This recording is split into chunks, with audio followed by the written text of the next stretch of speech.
All right, welcome to Hoops Tonight here at The Volume. Happy Friday, everybody. Hope all of you guys have had a great week. We are continuing our player rankings today with number 13 and number 12. And then, as usual, at the tail end of the show, I've got a mailbag full of a bunch of different counterpoints and arguments from you guys about the list that will kind of bounce back and forth in a mailbag format. You guys know the drill. Before we get started, subscribe to the Hoops Tonight YouTube channel so you don't miss any more of our videos. Follow me on Twitter at _JasonLT so you guys don't miss any show announcements. Don't forget about our podcast feed, wherever you get your podcasts under Hoops Tonight. Don't forget it's also helpful if you leave a rating and a review on that front. And then last but not least, keep dropping mailbag questions in those YouTube comments.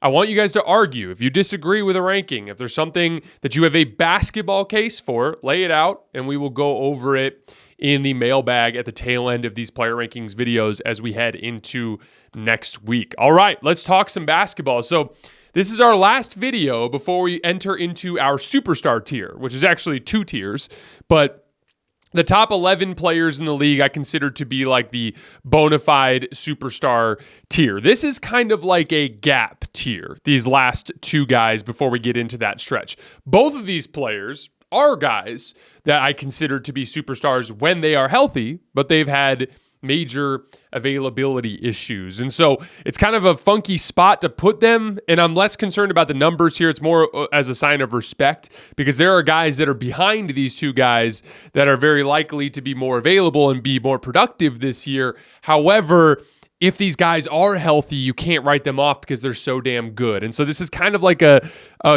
weird tier here that's between the superstars and those lower level stars where I decided to put these two guys. And we're starting with number 13, Kawhi Leonard.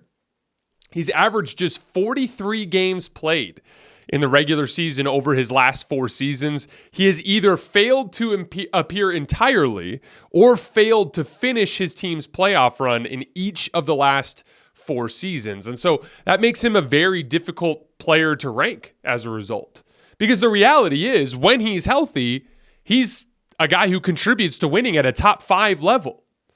As a playoff player with the Clippers, not counting last year, because last year he played hurt. So he played 2 games. He looked bad. I think he averaged like 12 points a game. So he probably just shouldn't even have played in those games, right? And that was why he ended up leaving the series. But if you take those 2 games out, as a playoff player with the Clippers, in 26 games before last season, he averaged 30 points, 8 rebounds, and 5 assists on 63% true shooting and was an outstanding defender. That's not just superstar production. That's like with the best guys in the league type of production. There was literally a moment this year. Just go back to March. So we're talking, what's that, 5 months ago? 5 months ago, there was a stretch where the Clippers were dominating the league and Kawhi looked like the best player on the best team in the league. From November 17th to March 9th, the Clippers went 38-14 and Kawhi averaged 25 points on 54% from the field, 43% from 3 on 5 attempts per game, and 91% at the line. That's insane. He looked like the best player on the best team in the league. And so this is complicated because on one hand, everyone above him, you're easily taking over him to start a franchise for the next season at least, because you just can count on those guys to be available, at least to a much greater extent than Kawhi. But at the same time, if 2 equal teams were facing off tomorrow in a playoff series and we knew Kawhi was healthy, would you take him over Tatum? I would. Would you take him over Anthony Edwards? I would. Would you take him over Joel Embiid? I would. Would you take him over Shai Gilgeous-Alexander? I would. Even the guys at the top of the league, like Luka and Giannis, or the perennial great, playoff players like LeBron James and Steph Curry, I still think Kawhi can go head-to-head with those guys. So, it just makes this really complicated. And honestly, when we're looking at this type of list, it just is, it's almost a sign of respect. Because I can make this list, and we can make fun of the Clippers all we want, and we can talk about how Kawhi hasn't been available and all of that.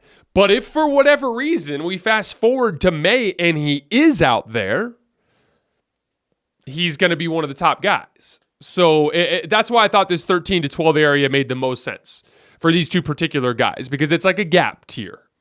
And obviously it's not an exact science, Because, for example, I'd rather have a guy like Jaylen Brown on my team next year to lead my team just because I know Jaylen Brown's going to play 70 games and I know his body's going to hold up for the playoff run. He's just a safer bet. But if Kawhi ran into Jaylen Brown in a playoff series and they were both healthy, Kawhi's eating Jaylen Brown's lunch in a 7-gamer. So it's just a tough thing to quantify, and so that's why I'm kind of using this gap tier. So really quickly, last year, Kawhi Leonard, 68 games played, 23.7 points per game, 53% from the field, 42% from three, 89% from the line. That amounts to 59% in effective field goal percentage and 63% in true shooting percentage. Jump shooting stats from Synergy, 1.09 points per jumper, 1.26 points per catch and shoot jumper. He shot 48% in field goal percentage on jump shots when he was unguarded. So, like, if you left Kawhi open, it was going in at least half the time, which is crazy. 1.01, I shouldn't say at least half the time, but basically half the time. 1.01 points per pull-up jumper. He shot 45% on them overall. The only reason he's not as efficient as some of the top guys is he takes a lot of long twos. He also got 1.3 points per face-up jumper, which is excellent. He shot 59% on floaters, took about 1 per game, 50% on hooks, and 72% at the rim. All those numbers are insane.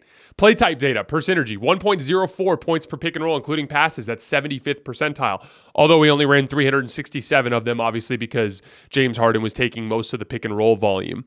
He got 1.25 points per ISO, including passes on 366 reps. That puts him on our high volume list. Kawhi Leonard was the best ISO player in the league last year by a massive margin. The second best player out of the 24 players to run at least 250 ISOs, including passes, was DeMar DeRozan. And DeMar is a full tenth, more than a full tenth of a point per possession below Kawhi. He was just by far the best in straight ISO situations. He also got 1.14 points per post-up. That's 78th percentile. And this really is the crux of what makes Kawhi Leonard such an intriguing basketball player. When he's healthy, he's almost robotic with his efficiency. Every shot looks the same. It goes in damn near every single time. He's so damn strong that nobody can keep him from his spots. I talk about this every year when we do Kawhi in the player rankings, but like, he's the case study for why going to the weight room is one of the most important things a young basketball player can do. Obviously, a guy like LeBron is really strong, but he's also this like unbelievable supreme athlete. Kawhi Leonard is a good athlete, but he's not like a LeBron James level athlete. What makes him so impossible to guard is he's just so damn strong that when you're guarding him face up and he rips through to the right, you could put your hands on him if you want. He's just ripping through you. If you don't cleanly beat him to his spot and chest up his shoulder, if he gets his shoulder into your shoulder, he's going through your shoulder. He's going through you to get to his spot. If you're fouling him, if you're hacking him, he's not as susceptible to that. If you hit him a little bit when he's rising up into a jumper, he's just going to power through. If you try to foul him at the rim, he's going to power through 72% at the rim. And like, I talk about this all the time, but like, if you have the moves and you have the IQ to get to the spot, but it's a really physical game and you don't have the strength, then it's borderline useless. Having that strength is a huge asset, and it's, in my opinion, one of the big reasons why Kawhi Leonard translates his game so well to the postseason. As the physicality ramps up, he becomes one of the guys that is most durable. I shouldn't say durable is the wrong word. He becomes the most resilient in terms of his ability to actually get to those spots. Durability, definitely not the strong point for Kawhi Leonard. I misspoke there. But that's what makes everything so interesting with him. I think his strength is a real differentiator. And he's covered for his weaknesses as a playmaker over the years enough that he's become really resilient to different coverages and to different schemes, and that's why he's become such a dominant playoff player. Here's the thing. Is Kawhi really a threat this year? No, because not unless the Clippers make some improvements. They lost Paul George for nothing, and so even beyond the health stuff, I don't think they have the firepower to make it out of that bloodbath of a Western Conference.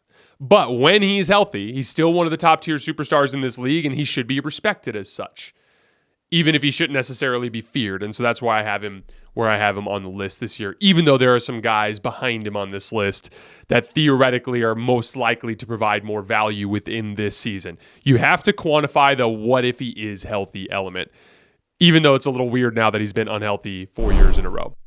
Have you been hungry for some college football? Well, we finally get a taste this weekend. Don't miss any of the action. Jump in at DraftKings Sportsbook. It's a small but mighty slate of games for Week 0, including a big matchup in Ireland. This is going to be DraftKings' biggest college football season to date. Enjoy the ride now all the way through the expanded playoffs. Plus, all newbies getting into the college spirit, here's something extra special. New DraftKings customers bet $5 to get $200 in bonus bets instantly.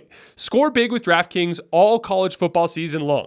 Download the DraftKings Sportsbook app now and use code HOOPS. That's HOOPS. That's code HOOPS for new customers to get $200 in bonus bets when you bet just $5. Only on DraftKings. The crown is yours. Number 12, Jimmy Butler. Last year, 60 games played. He's averaged just 58 games played per season since coming to Miami. He averaged 21 points per game, 5 rebounds, 5 assists. 50% from the field, 41% from three, and 86% from the line, so nearly a 50-40-90 season. That amounts to 54% in effective field goal percentage, 63% in true shooting, albeit that was actually down from his previous year. We're going to get to that in a little bit.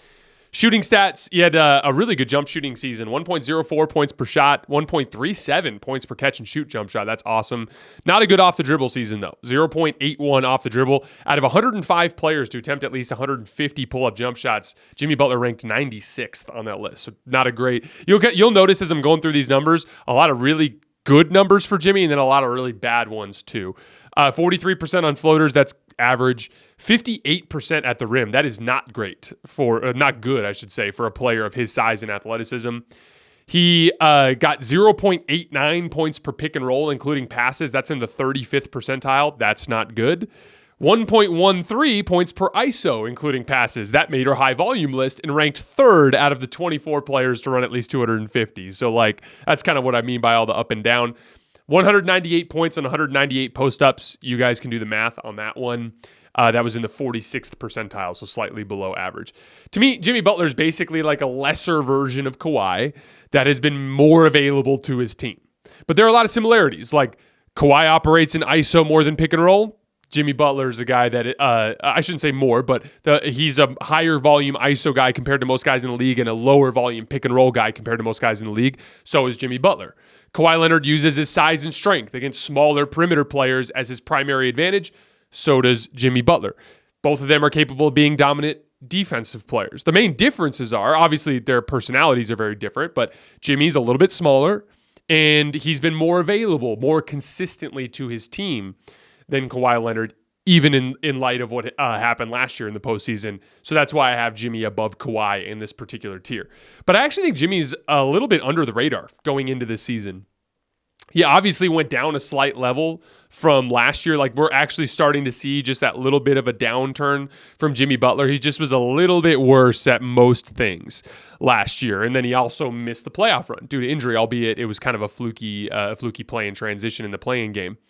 But that obviously is less than ideal when you're talking about these player rankings. But he's also 14 months removed from being the best player on a team that made it to within 3 wins of an NBA championship. So I just think it's too early to write him off. The unfortunate thing is, and I'm sure Miami Heat fans are starting to feel this a little bit, but it felt like Jimmy and Bam was this awesome championship foundation and they just needed some higher level role players, particularly a higher level offensive player in there somewhere. And there were all these opportunities over the years where Miami could have pounced on somebody, but they didn't. And now it might be too late because Jimmy's starting to decline a little bit. And so I don't know if they're even looking in that direction anymore or if they're actually looking to move on from Jimmy sooner than later. Who knows what the Heat are going to try to do here. But it felt like there was a window there in that 2022 to 2024 timeline to try to capitalize on the Jimmy Bam core. And it feels like Miami might have missed out on that window. That said, Jimmy has a lot more good basketball to play. I've always referred to Jimmy as the bouncer at the championship club. He's not actually in the club, but he's the bouncer outside. He's obviously not as good as the top tier superstars at the top of the league, but if your star is not a legitimate championship level superstar in that tier and he faces off with Jimmy, Jimmy will expose him. And that basically is the best way to describe the Miami Heat as a whole during this era. They expose teams that aren't good enough, aren't made of the right stuff to win a championship, but they end up losing to the real championship caliber teams when they inevitably face them. Last year, They end up losing to the eventual champion, even without Jimmy Butler. They lose to the eventual champion in Boston. The year before, they make it to the finals. They lose to the eventual champion in Denver. 2022, that Boston team was, but if I'm not mistaken, they were favored to win the championship. I ended up picking Golden State in that series, and Golden State ended up winning. But Boston was the most talented team in the league that year, and probably should have won that series. They were up 2-1 and had Game 4 at home. But that's the team that ended up beating the Heat, right? And then go back to 2021, who beat them? The Bucks, the championship team. Go back to 2020, who beat them? The Lakers, the championship team, right? So you guys kind of get the point.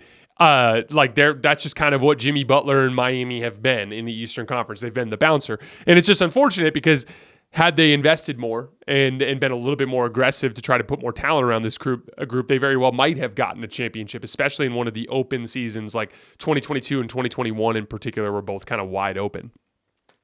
But yeah, Jimmy at 12, just don't write him off yet. I think he's got a lot of good basketball left in him. All right, let's get to our mailbag. A ton of really good questions from you guys. We're going to be arguing a bunch of different stuff for a bunch of different players today. Hey, Jason, great video, and I like the series so far. Admittedly biased as a Celtics fan, but here's my basketball argument as to why JB should be higher than Booker. While I concede that Booker, all things equal, teammates, coaching staff, etc., is a better offensive player overall than Jalen is, I think Jalen's offensive game is much more valuable to a team concept and works better in the postseason. You mentioned specifically that Booker generates easier shots for teammates in the half court. Looking back at the Suns getting swept by the Wolves, I think Booker struggled to play off the ball, and that made the Suns more predictable and easier to guard. Also, Booker isn't athletic enough to blow by his defenders or finish through contact nearly as often as Jalen can. Booker is great at making tough shots. I watched him score 70 on us a few years ago, so I definitely respect that kind of skill. But that doesn't work against a great defensive team. Well, the Wolves swept them, and we kicked their ass both times they played us. I respect your basketball philosophy that half-court shot creation is king, but when you consider play style and what works in the postseason, I'm taking JB over Booker and even a couple other guys that I'm sure you will be highlighting in future vids. Appreciate the content, and I specifically love your player rankings discussions, so keep them coming. Thank you for supporting the show, and thank you for taking the time to break down the basketball case for why you disagree.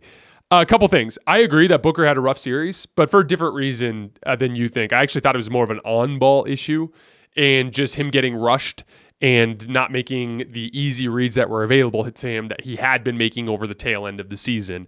And I think the Suns kind of identified that because look at the point guards that they've targeted this summer to try to have Booker play more off the ball. I actually think Booker is just a 10 out of 10 off-ball player. Just an incredible closeout attacker, an incredible knockdown shooter. You saw that with Team USA. I mean, look how good he was in that particular role. But I do agree that Devin Booker had a rough series. That said, he also has been pretty reliably great in the playoffs for the most part in his career. I mean, he's been hitting pull-up jump shots. I mean, he lit up the Lakers in 2021. I had to watch that. That was hard for me to watch. I mean, obviously, Anthony Davis wasn't out there, but I watched Devin Booker just hit every damn pull-up jump shot against the Laker team that I was rooting for.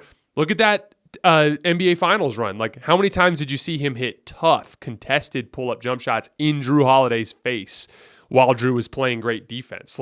Booker was pretty damn good in that NBA Finals series. Obviously, he made a couple of big mistakes. He had that big turnover. I think it was at the end of Game 4, if I remember correctly. But for the most part, or it might have been Game 5.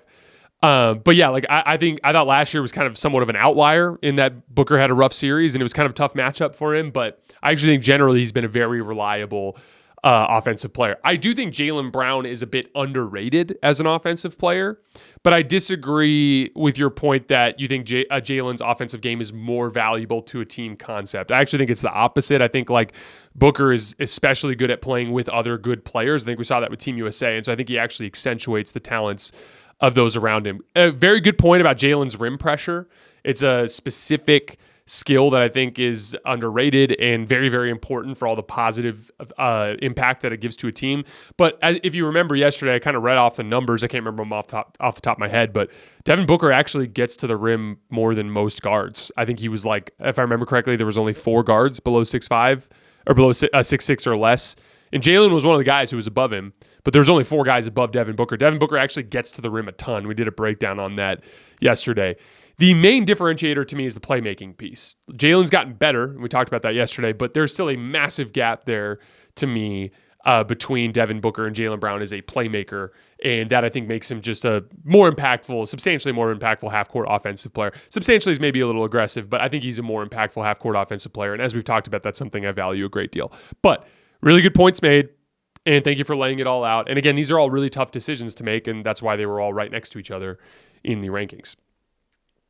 Hey, Jason, I think you're underestimating how well JB plays when he's the go-to number one option offensively. Tatum doesn't miss many games, but when he does, JB averages like 30 points a game.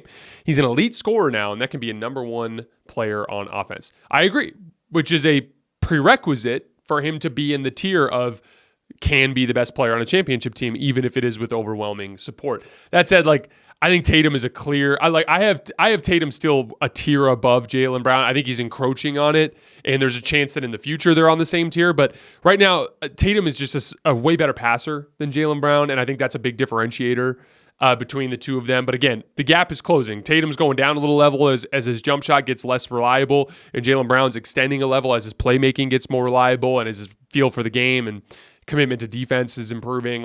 The gap is closing, but I still think that, and I do agree that Jaylen Brown is good enough to be the best player on a championship team. That's why he's in this tier. But I still have Jason Tatum a full tier above him.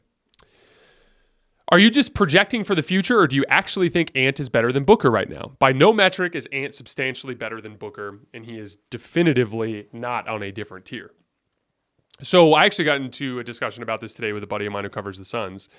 But I'm not going to talk about, I had a lot of comments from people complaining about how high I have Ant, which we haven't even gotten to Ant yet. And so I don't want to talk about necessarily how high he is until we get to Ant in the rankings, just because we're going to have plenty of time to talk about that in the next couple of weeks. But specifically with Booker, this is all I'm going to say for now. I'm not going to talk about Ant in the context of the league until we get to Ant. But specifically with Ant and Booker, I do think Booker is actually on a different tier than Ant as a supporting player. So if you put him as like a secondary or tertiary star, or if you put him on Team USA, where he's playing alongside a bunch of stars, I'd rather have Devin Booker. He just is a much more versatile basketball player in terms of his ability to fit his game into different types of small roles and to play alongside other stars. But specifically to be the best player on a team, I think Ant is on a different tier than Devin Booker. He's so transcendently athletic that it is just like a force of nature over the course of 82 games. Anthony Edwards was one of only two guards in the entire league last year to average at least 6 shot attempts in the restricted area per game and shoot at least 65% while he was there. And he did that with Rudy Gobert's awkward-ass clogging things up in the paint, unable to catch anything and finish anything. I can only imagine what Anthony Edwards would look like if you picked him up and you dropped him in a situation with some real spacing. If you dropped Anthony Edwards in Boston's 5-out attack, I think he'd be like a Giannis Zion level rim attacker. I think he'd literally get 9 to 10 restricted area attempts per game.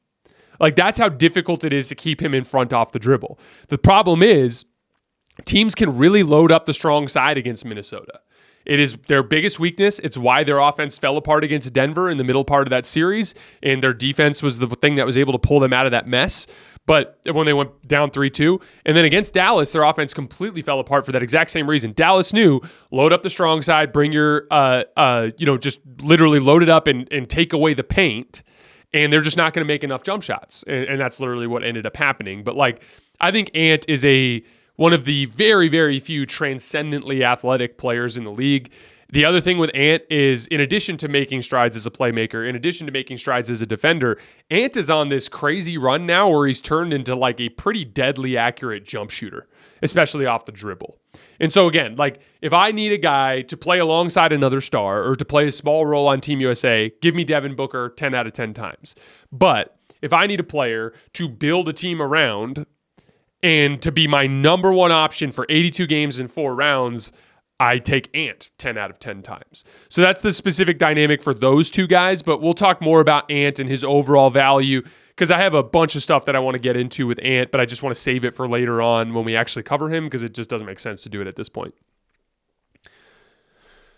In the greater scheme, I think you're right. There's very little room between the four players you have from 17 to 14. I would argue that one thing you underestimate is the ball security that Brunson brings to the table. His assist-to-turnover ratio is a huge factor in why the Knicks' offense is successful, similar to their offensive rebounding edge, which nets them in extra possessions and extra scoring chances. That's a huge part of why Brunson is such a great offensive creator, as well as their transition defense, because he doesn't turn it over, and the Knicks don't get caught for easy transition baskets and get to dictate the pace of the game.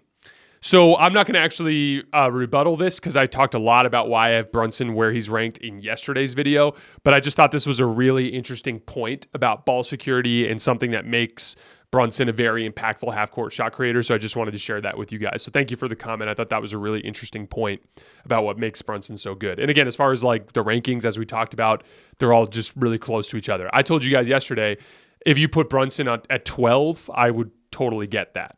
And these guys. Just wait. I'm already thinking about the top 11, and I still don't even know who I'm going to put at 11. I have a guy in mind right now, but I'm like tempted to switch it, and I'm going to sleep on it all weekend, and we'll see. But like, just try ranking your top 11 players. It's insane. Like, it's insane. Whoever gets put at 11, it's going to be a problem. Like, whoever it is, like it's going to be really interesting to see how that shakes out.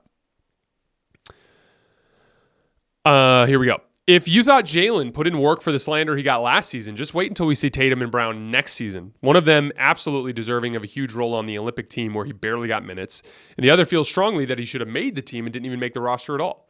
Those two are going to come out next season to prove themselves even more than last season. I agree. Jalen Brown actually tweeted out today that he's having a great summer. I don't think that was about vacation. I think that was about the work he's putting in behind the scenes. I think Jalen Brown took the USA snub as well as just him getting a finals MVP is just like a boost of confidence and a boost of motivation. And I actually think Jaylen Brown is poised to go up another level. And then I agree. I think Tatum's pissed. I think Tatum's pissed that he didn't play well. I think Tatum's pissed that he didn't play well in the postseason run. I shared the stat the other day. He shot over 50% just 3 times in that entire playoff run. Like, that's embarrassing for Jason Tatum. So I think Jason Tatum's going to have a big bounce back year next year. And I think his jump shot's going to be fine. So I tend to agree with you. I think the Celtics, I haven't done my preseason rankings or anything, but I'm basically 100% certain the Celtics are going to be my title favorite. I think anybody would be foolish to pick against them at this point. There are lots of teams that can win the title, and I wouldn't be shocked at all if Boston didn't win the title. If I had to choose the field or Boston, I'd probably take the field. But Boston, to me, is a clear favorite, and I think it stems from the fact that they won the title, despite the fact that Tatum didn't play particularly well, and he's going to get better. And in addition to the issues that Porzingis was having with his health. I think your logic is flawed when considering defense versus offense. I do think offense is slightly more important, but stars who aren't very good defensively will hurt your team no matter how good they are defensively. Look at Minnesota versus Phoenix. You have 2 Phoenix players in your top 14 because they are offensive stars, that being Kevin Durant and Devin Booker. They were shut down by superior defense with defensive stars. The idea that offensive stars can play their way out of being bad on defense is just wrong.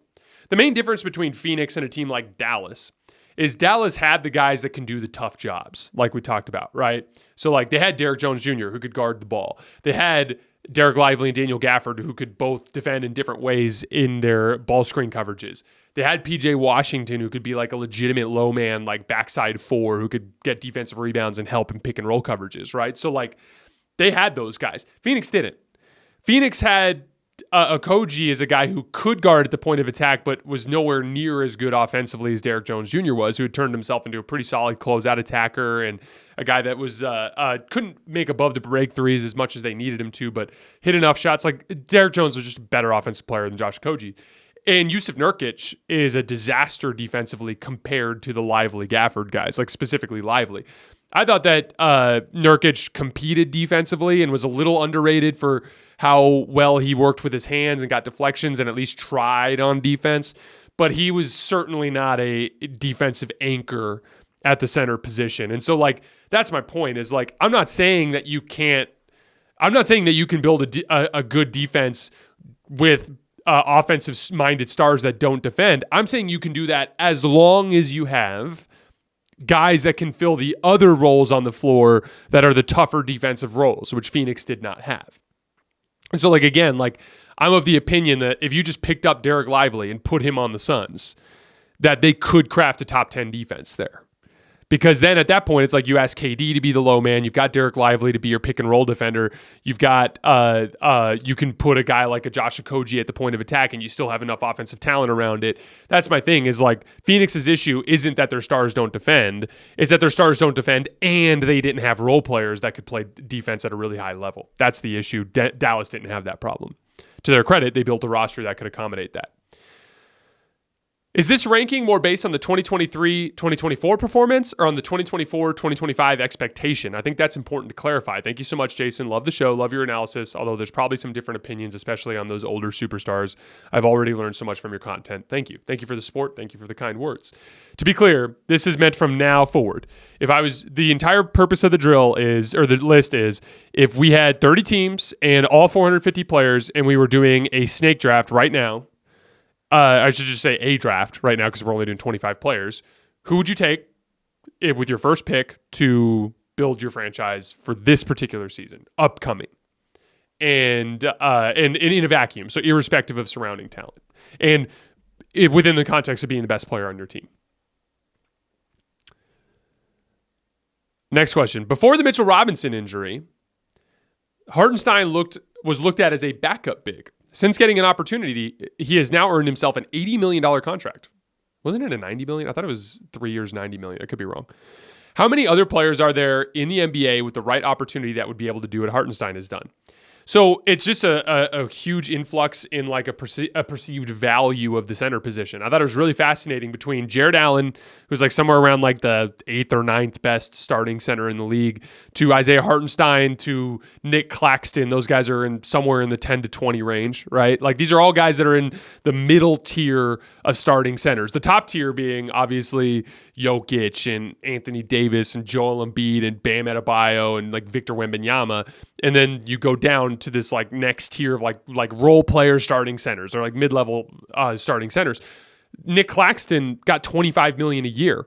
Hartenstein got, I want to say, just under 30, right? Like Jared Allen got just over 30. And so the league is telling you that you need that position. And I think there's a couple different reasons why. One, pick and roll defense is so important. And the ability to compete on the glass is so important. But another big part of it is just 5-out offense. You need bigs that can set screens and roll hard to the rim and keep the ball moving from side to side. There's just a lot of value in that specific position. Like within Cleveland, like Evan Mobley's really struggling to score on the roll. Jared Allen is not. So he's just such an important foundational piece for them, right? Isaiah Hartenstein, excellent 5-out big. I haven't watched a ton of the Nets over the last couple of years, but Nick Claxton kind of fits into that tier as well. If AD and LeBron are both top 10 players and clearly on a whole different tier from Jalen Brunson, why were the Lakers a play-in team and the Knicks a 2 seed? Brunson carried the Knicks. Not a big deal, just doesn't make much sense to me. A couple things. First of all, the Lakers had 47 wins and the Knicks had 50 wins. So there wasn't like some substantial gap there. Second of all, last year the East was incredibly weak at the bottom. As a matter of fact, the West went 650 and 580 against the East. So the West was 70 games over 500 in head-to-head matchups with the Eastern Conference. An easy way to demonstrate the difference in the competition between the two conferences is the Lakers were 17 and 15 against teams that were in the top 10 in point differential according to Cleaning the Glass. The Knicks were 9 and 15. So there's two things we can take away from that. One, the Knicks played top 10 teams 8 fewer times than the Lakers did. Second piece of that is that the Lakers were they were above 500 and the Knicks were well below 500 in those matchups. So like the Lakers are one of those teams, they're kind of weird.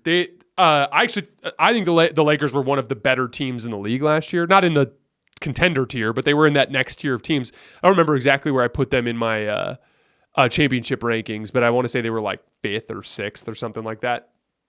But a big part of that was the Lakers were a really good team that had a bad stretch. If you look at their entire season, 47 wins, but they had a 3-10 stretch right after the in-season tournament. They were dominant up through winning the in-season tournament, and then they relaxed and played shit basketball for a month, and it cost them in the standings. But outside of that, on both ends of that bracket, they were a really good team. And I mean, if you guys watched them against Denver, they outplayed Denver the majority of that series. They got gamed by Jamal Murray twice. Like the Nuggets pulled their crazy Houdini act in the crunch time on the Lakers twice. Otherwise, the Lakers straight up outplayed the Nuggets in 3 of the 5 games. So like, And even Nuggets players after the series talked about how the Lakers could have beaten them. You know what I mean? So, like, I don't think the Lakers are a top-tier championship contender. I don't think last year's Knicks were. But I thought last year's Lakers were better than last year's Knicks. And I think, like, a lot of times people look at the play-in tournament and they go like, oh, like AD and LeBron are both top 10 and they're not winning enough games. And it's like, actually, the West is just a damn bloodbath. And the Lakers were also incredibly poorly coached. The last piece of it, too, is just the quality of role players. And this is the main issue here. Because, like, Jalen Brunson still won 50 games without a guy like AD or LeBron next to him, and LeBron and AD had each other. So I get your point, to be clear. I get the point you're trying to make. The main issue is quality of role players. I talked about this before. The Lakers surrounded Anthony Davis and LeBron with a bunch of specialists who are really good at specific things, but all have massive glaring weaknesses. I actually was thinking about this the other day. Who's the best two-way player on the Lakers other than LeBron and AD? It's probably Austin Reeves. But Austin Reeves is, at best, an average to slightly above average point of attack defender. At best. And he's your third best player. D'Angelo Russell, disaster on defense. Rui Hachimura, disaster on defense. Jared Vanderbilt, disaster on offense. Guys like Jackson Hayes and Christian Wood. Jackson Hayes was a disaster on defense. Christian Wood, disaster on defense. He was a good defensive rebounder, but struggled in a bunch of other areas. So, like, the Lakers just didn't have any guys that could play both ends of the floor.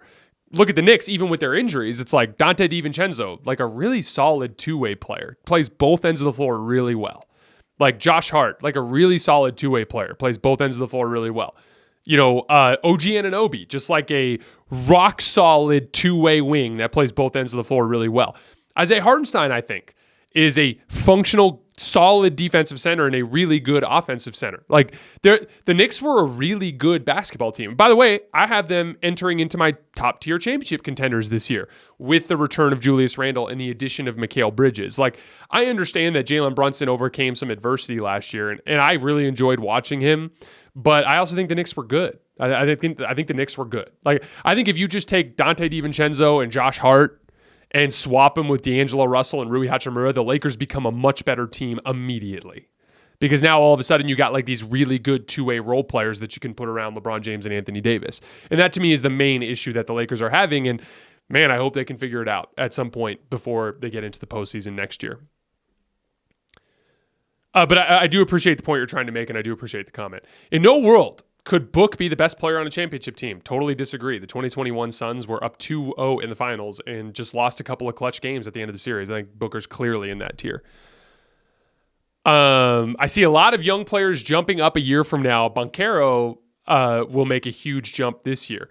So Paolo was my 26th man, if I remember correctly, this year. I think I was torn between him and Paul George, if I remember correctly.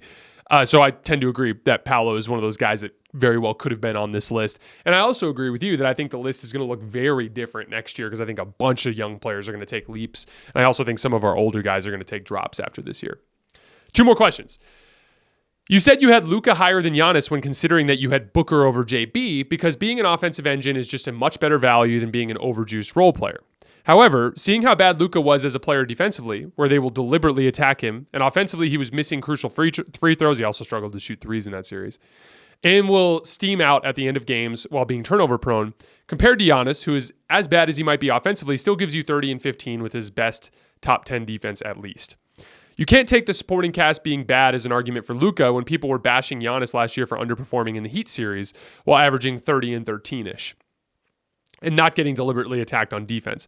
Both have a second option, highly skilled, undersized guards as a second option. In my opinion, this is pretty much like a remake of the 2019 MVP, but one here is still a 30, 15, and 5 guy while not being less than a top 15 defender in the league, while the other is arguably the best offensive player in the league with conditioning issues while having the potential to be the worst defensive player on the court despite having a great defensive coach like Jason Kidd. I actually saw a video of Luka's game winner against the Clippers this morning. And it was crazy to see how thin Luka looked. And it kind of got me concerned because then I was like, okay, so we're all talking about how Luka needs to get in shape, but he seems to be kind of trending in the wrong direction in that specific department. A couple things. Luka had a disastrous defensive series against the Celtics. I would argue it was the worst defensive series I've ever seen from a star ever. But the Celtics present a very unique challenge. One that's basically unprecedented in NBA history, which is they put out 5 players that can all shoot, pass, dribble, and defend. And that it's basically unprecedented, and I don't think we'll ever see it again because those guys are all super expensive in an open market. They have 5 $30 million players. And a lot of those guys are on existing contracts that in the future would be $60, $70 million contracts. So, here's the thing. Luka embarrassed himself defensively in the finals. It needs to be talked about. And again, for the record, trust me, it's getting factored in, and it will matter when we get later in the list. But the Celtics would have done that to a lot of different stars that have defensive issues. There are a lot of offensive-minded stars that get hidden on defense, and it works against 29 of the teams usually, or 28 of the teams, I should say, because they don't have 5 guys that can dribble, pass, shoot, and defend like Boston does. So, some of that is, you got to tip the cap to Boston for just the type of roster they have. But, yeah, of course it was embarrassing for Luka. Of course it needs to be factored in. To me, though, I've seen plenty of examples of Giannis and his team losing playoff series because he can't execute in the clutch. You mentioned the series against the Heat in 2023. In that series, there were a couple clutch games where Jimmy just walked down Giannis, and Giannis couldn't even make a little hook shot in the lane. And that continues to be his biggest issue.